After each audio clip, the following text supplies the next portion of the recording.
My dear friends, welcome again for this week's video. Today I would like to give you a sort of bonus, completely different from the usual content of the channel, but I'm not diverting the purpose of the channel. I will return to the usual content very soon, but this is just an extra, something you can leverage if you would like to have it. Many friends of mine told me, were very shocked, very impressed by my pizza I was making at home, something like this, because it's very light, very easy to digest, and it's very pleasant to the taste, and very easy to be done. They were not convinced that it was so easy to make it, so I decided to make a short tutorial for them and for you, if you would like to follow me. This is a step-by-step tutorial, so we can really cook together. I will give you a complete description of any passage, of any ingredients used, and how to obtain exactly that result that you have seen so far. So follow me for a moment so that we can cook together.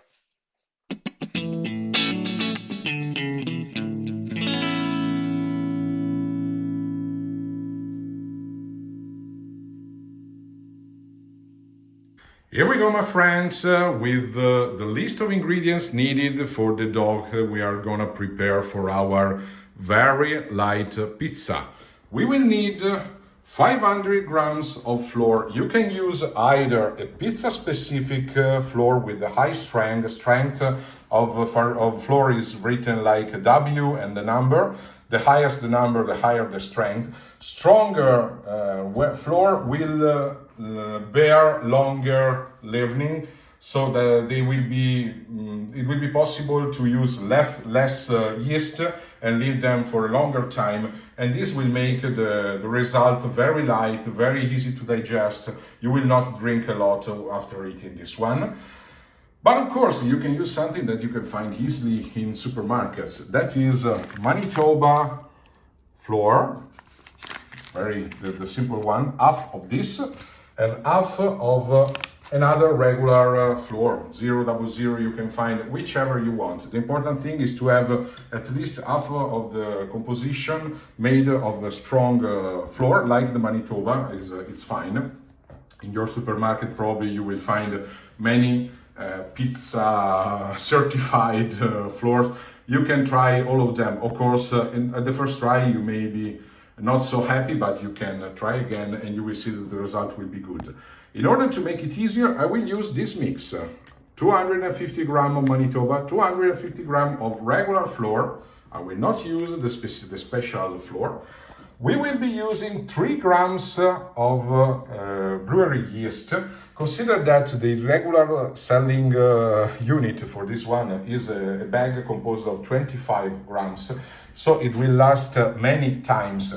And how can you save it without throwing it away? You can freeze it. This one has been frozen in my refrigerator, and now I'm using it after about a month from the use.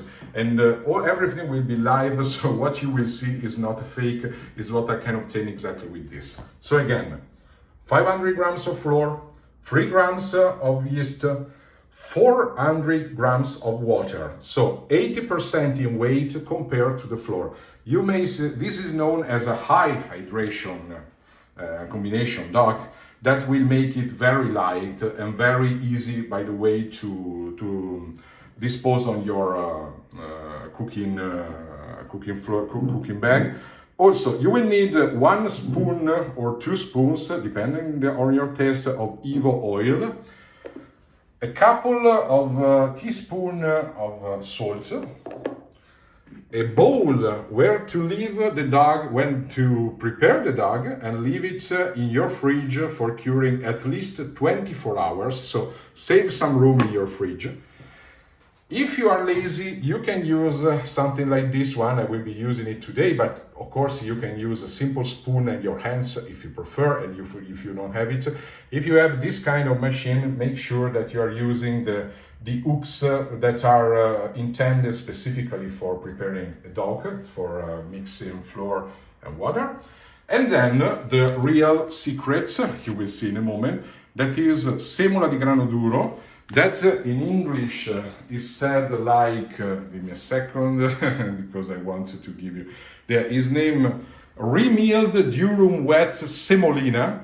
You should find it in any Italian market or in many supermarkets. This is very helpful. If you don't find it, don't get mad. You can use a regular flour, but the point is, this one will be used to be placed on your flat surface where you are preparing the dough, where you are working on your dough later after the first mixing, in order to make sure that it doesn't stick on the surface. The great advantage of this kind of sort of farina of flour is that it doesn't get absorbed by the dough, so you don't change the mix between flour and water. If you use regular flour, make sure you're not using too much, otherwise your dough will become too strong and difficult to work on. So, in a moment, we will start with the combination, with the mixing of the ingredients inside the bowl. And here we go with the mixing of ingredients. I will start, you see I'm using my kitchen scale to make it easier, and I'm preparing the mix directly inside the bowl. So I'm pouring the Manitoba flour. As I said, 250 grams. You can change the mix if you want something a little stronger or a little lighter. Here we go, about 250 grams. So right here, you see it's like that. Okay. Let's put the other flour, simple one, until we reach the weight of 500 grams. So give me a second. This I'm using is durum wet flour. I use it because I like a raw texture on my pizza, but as I said, definitely not required. You can use your favorite flour, you can have it home. You see that we reached about 500 grams of flour, mixing the two together. Now, it's one of the most delicate part of this process is the addition of water. What we are gonna do before anything else is we will be mixing the water, it's ready here. But before mixing the water, we are gonna soften inside it, mix inside it our yeast weight. Of course, as I said, we will need only 3 grams, so make sure you are using a teaspoon to take it, to select the right amount. That, to give you an idea, is very small, the tip of the spoon. So let's pour it inside and put aside the rest in a moment. Then we need to mix it well inside water in order to make it become something completely mixed here. Okay, the water will slightly change the color, and you should feel a characteristic smell that is typical of brewery yeast. Now it has been mixed together, you see, it's completely combined into the water. Then, let's put aside this one. In our flour, we can start mixing the two kind of flours using simply our hands. This will make it easier to prepare, to kneading the flour. Then, when they are ready, create some room in the center. This way it's easier to pour the water inside. As we said, to mix the ingredients, the flour with water, you can use a specific tool, as I will do, or you can just use a spoon if you prefer. That's not a big deal. Give me a second. So if you want, you can use a spoon or a fork. The result can be very similar. So when you're ready to start with the mix, just make sure that you're mixing together. Let's remove the scale, it's not necessary anymore. So just mix together the kinds of flours if you're using more than one. When you're done, create a sort of hole in the center just to to avoid water going around too much. Mix very well with yeast and pour some of the water slowly. And now start mixing them. Mixing water and flour. The most important passage here is to make sure that the water is perfectly absorbed by flour. There are no balls, no solid parts created that you can see tends to happen when water is concentrated. So you will need to work it until it is perfectly smooth. I'm gonna show you all the passages. Don't worry, you're not losing anything. So just do it. Mix this one.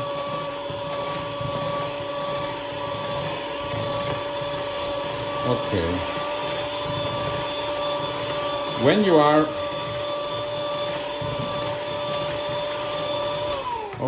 you are quite sure that all the rules has been broken, repeat the operation. So some more room, pour some other water. If you have something that can help you, you can go on mixing, and in the meantime pour the water. That's better, but in any case, even this method works. So let's go on. It will take some patience and some effort, so you need to be careful and do it the right way. You see that the dog tend to combine, but this is not structure, as you see. It's a sort of bag, so it's not what we intend to be. You see that there is a lot of flour that hasn't received water, and so on. That's the reason of this activity. So the main purpose, sometimes you can help yourself, maybe with your hands, to mix them together better, make sure that water is correctly spreaded among the ingredients. So you can do that and go on. It can be very helpful. And if you have fun with that, you can do it in the first place without using any tool. Go on. Okay. There we go. Now we are ready to pour some more water. When you see that the situation is not changing anymore, let's mix them together again. Create some room. Pour some water. Okay, and work it again.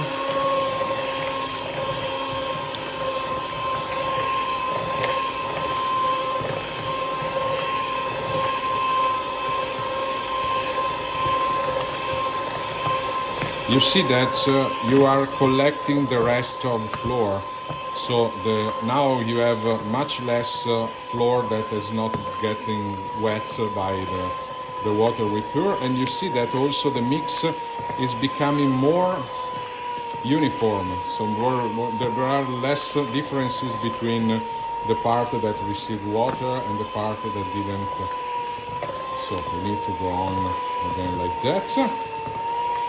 When we are at this point, we can pour the rest of the water. And now we need to work it until it is perfectly smooth. And when the dog starts to, in Italian it is incordare, so in strain, it seems like it creates fibers. That is the gluten fiber that is created by the gluten within the flour, because too bad this is not a gluten-free dish. The gluten within the flour and the water that takes it.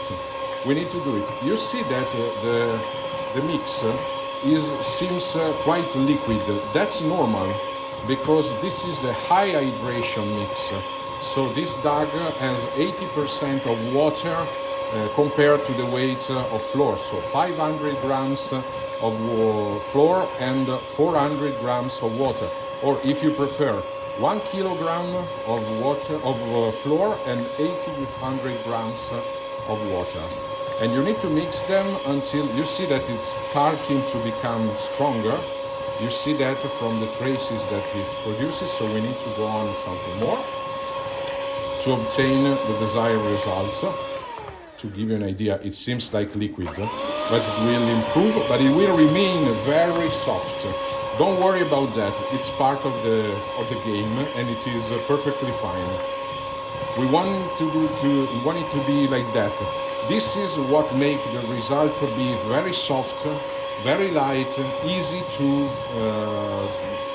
place into the baking tray, because it will be easier to stretch it at the right size.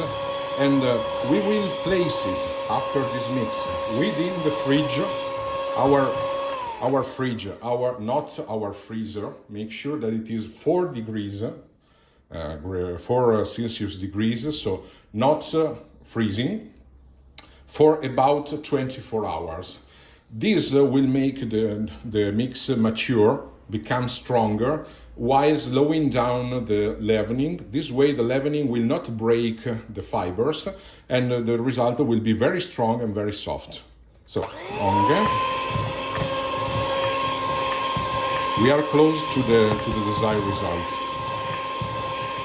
You see that it is starting to create some sort of bubbles, some sort of structured fabrics. It's becoming stronger, it's becoming less wet, even from a visual point of view. We need to be patient some more. So just wait for that to be ready. Consider that I'm doing this in the first place, and what you will be seeing is exactly this dark. So you can repeat exactly what I did, and the expected result will be definitely the same.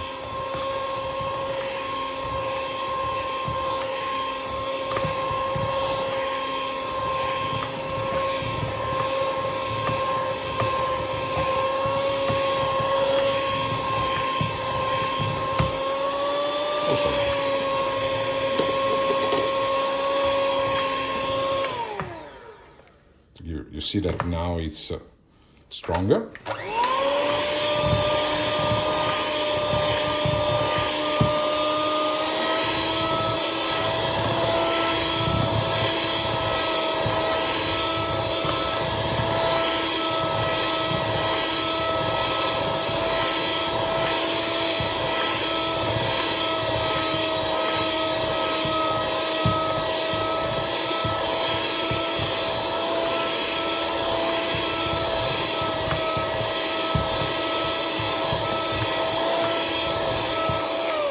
Okay, you see, this is the right consistency we would expect from this dough, so we are fine with it. You see, I'm working on it. You see, it's very liquid. That is something normal. You need to work it until it becomes stronger. It becomes more uniform, and it is said in Italian, start to incordare, to become shrugged, to sort of create some fibers. You will see the sensation is that one. It becomes some kind of soft rubber. You see that it is improving. It's drying and becoming more uniform. It will take some more work, and this is the part where I really like to have this kind of device to be used, because it makes my job much easier. Of course, bread shops and pizza houses are using a special machine that works for hours without tiring, for combining for mixing very well and very softly flour and water. But it's something that we can't afford, and honestly speaking, even if I'm preparing pizza every week, I'm not feeling the need for such kind of machine that is very expensive and takes a lot of room for keeping it available, and in my opinion somehow takes away some of the fun. It's useful if you are preparing a huge amount, like maybe if you have a large family and you want to prepare 4 times this amount of pizza. You will need something to help you, otherwise it will become really tiring. But for me, that's good. You see that now it is starting to create lines. That's what we were looking for. I will go on some more because it will dry even on the borders that are still too wet. But you see that it is starting to become much more sticky and much stronger. It is changing. It is something you can see for yourself while we work on it. And that is the result we wanted to obtain.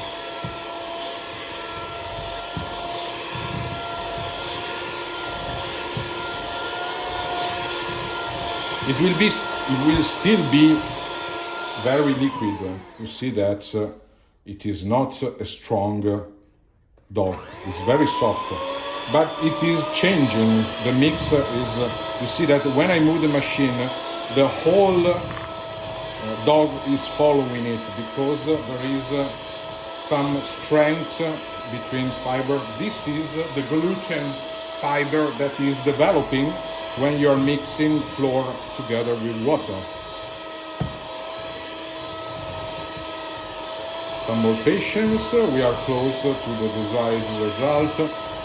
You see that the stronger the mix becomes, the less balls of flour are remaining, because this result is obtained because now flour and water are correctly mixed together. Okay, I think that now we can even start for this one. At this time, it is also recommended to pour salt, and later we will use also some oil. So, as I said, a teaspoon of salt to me is more than enough, I have to tell you. I'm pouring it. Just make sure you don't add salt before a well mixing of water that is including the wet, because salt is slowing down or even stopping the leavening. So yeast will be tempered by that. So then I'm taking my soup spoon, regular spoon, and provide some Evo oil as well. Normally I'm only using 1 full spoon. I would suggest, if you want a very satisfying pizza, to use 2 spoons. I want to make it in a very light version, and that's why I'm using only a single spoon of oil inside here. So let's put it together. Let's mix again, especially for mixing the salt. For the oil there is no specific need, because the oil is good even if it is only poured beside on the borders of the bowl, because it helps detaching the dough from the contents. But the salt must be mixed very well, otherwise you will have areas in your pizza where it is very salty, and other areas where there is no taste at all because salt was not mixed together. Look at the texture, look at the consistency of the dough that has improved a lot. It has become very strong. Even if it is so soft, it is difficult to work it with your hands without getting dirty. So if you're not using a machine, use a spoon, use a fork to mix it together. It's easier. And that's all. Okay, now we can stop this kind of activity.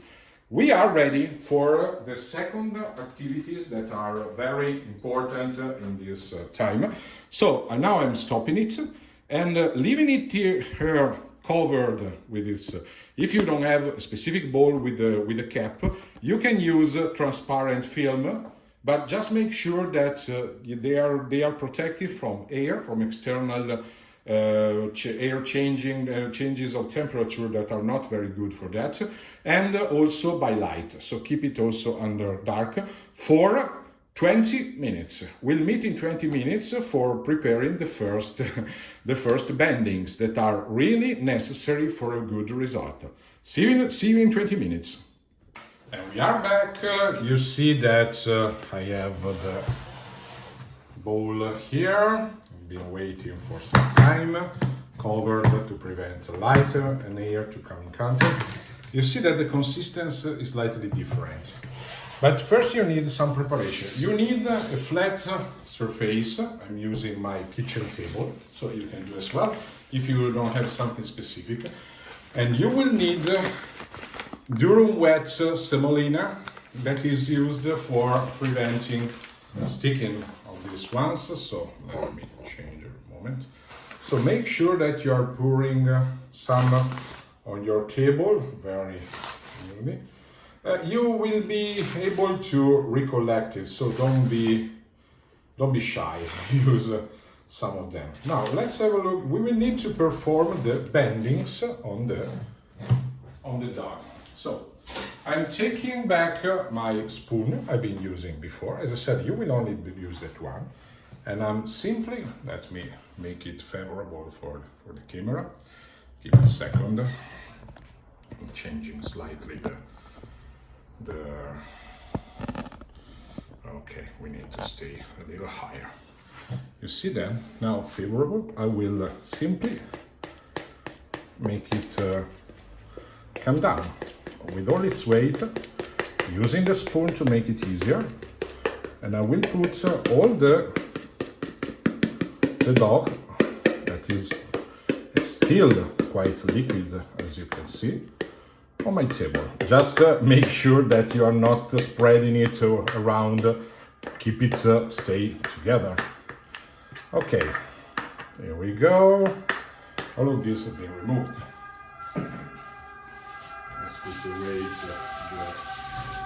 Let's put away the bowl. You see the shape of this one. I'm using some more semolina on top. This way my hands are not getting sticky in it. And now we need to help ourselves with a spoon, or you can use only your hands. But if you have something like this, you can use to put below. Spread it with semolina as well, and then use this one this way. First bending. We are doing the same on the other side. So second bending. And then let's take it from the side and bend it as a book, something like that. Okay, so then use semolina on your hands. Make sure that you are rolling it in order to have the closing below. Make it a little more round. You can collect back what is getting sticky on your hands, because this is the most difficult passage. That's why it's important to use a semolina for that. Make sure you push it to make it the rounder you can, just to ease its maturing. Why are we doing this? The bendings incorporate air, and that is necessary for leavening. And leavening is happening just now, and these bendings are necessary only now. They are really not useful in other stadiums of these advantages. So, in any case, let's put it like that. Again, make sure that it is not sticky using this one. And cover it again for another 20 minutes. We will need to repeat this bending at least 3 times. Second bending, or better, folding. You see that the dog relaxed a lot in the meantime because it's very soft as expected. So now what we are gonna do is repeat what we performed before. So again, make sure that you have that kind of available. One folding, detach it from the floor. 2 foldings, and then let's fold it as a book in this direction. Again, let's roll it. Keep your hands either wet or deepened into this. Let's roll it a moment and give it the right shape. Okay, some more this. Don't be afraid if it becomes a little rough like this. It's normal. Just give it try to pushing it beside, below, like this, in order to make it as round as you can. And again, cover it again with semolina and leave it there for another 20 minutes. Yeah, you're right. Third and last bending or folding. Before doing it, take again your bowl you have been using before and pour some oil inside it. Very few, you don't need much. It's just to ease the developing of the duct because it can slide inside. So use your hands to spread it inside the bowl and keep it ready for use. This way, by the way, you also oiled your hands and will be easier to work.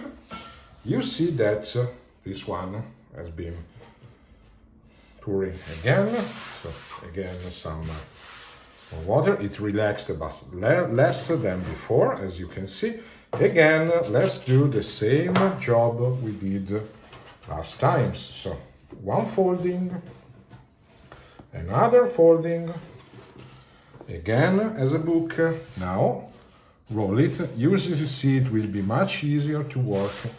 It would be a good idea if you use this the semolina to give and keep on rolling it below. You'll see that it will not stick too much on your hands, so it will be easier to do this job. It's a good idea to do it just again to incorporate more water. You can move the dog directly, as you can see. Now it's much easier to work. Now that it is more or less rounded, take your ball and place it inside. Now we need to close it. If you don't have a cap, again, use the transparent film. Close it and put it in your refrigerator for at least, in your fridge, so 4 Celsius degree. Not don't freeze it, otherwise you are stopping it. You can freeze this dog, but after it has leavening. So for now, let's put it in the fridge. One important addition: if you have something like this, or in any case something flat, you can collect back your semolina. You don't need to throw it again. So to throw it away, you can use it later for spreading your dog in order to place it on your plates to be used inside your oven. So for the moment, just collect it back. Don't throw it away. Don't waste anything. This is good to eat. Just keep it covered and closed, otherwise it will attract insects or so, and we want to be able to eat it. So if possible, cover it and put it in your fridge. We will use it later, but then of course after that we will need to throw it away. But for the moment, let's keep it. See you again after 24 hours. And this completes this week's video. As you may have noticed, I told you that now your dog need to wait in your fridge for at least 18-24 hours. So I thought that this was a good idea to take a break so you can clean up everything and get ready for cooking your pizza next in a couple of days. By the way, I'm making public this video right now so that you can get the final part and complete your cooking for the next Sunday. See you soon. Bye bye.